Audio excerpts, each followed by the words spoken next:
So here we have the Toyota Argo X Play on a 16 plate. I'm going to start off by showing you around the outside of the car, and then we'll hop in and run through some controls on the inside.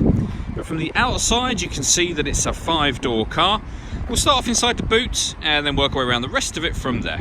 As we approach the boot, you'll see that we have a 50-50 split folding rear seat, and given the size of the car, the boot space is actually very good. It's a very deep boot, as you can see. Okay, so we're just going to work our way back round to the front of the car, and then we'll hop in and run through some controls on the inside.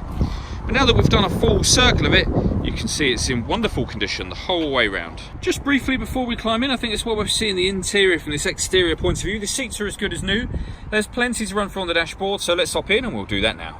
Okay, so now that we're inside the car, we're going to start with the dials. On the left-hand side, just over here, we have the Rev Counter, then the speedometer in the middle, of course, and in the very centre, we've got the total miles for the car, which is 24,121, and then below that, we have the fuel gauge.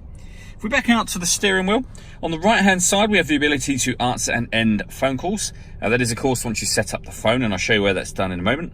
And on the left-hand side, we have controls for the stereo. The stereo itself is where you will also pair up your phone. So pairing the phone is done by hitting this button and following the instructions on screen from there. When it comes to the radio, you can see we have DAB. This car's got AM and FM radio as well.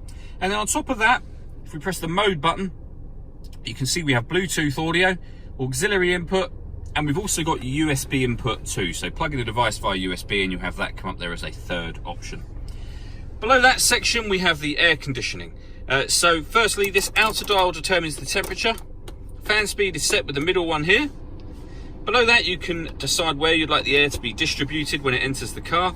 Then hit that button to turn the air conditioning on. It's on when that light is on or off. And you've got a heated rear screen just there.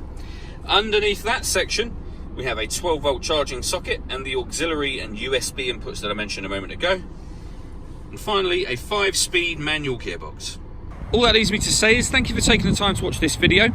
If you'd like to come and see the car in person and have a test drive, please feel free to call any of our MJA sites. We'd love to hear from you soon.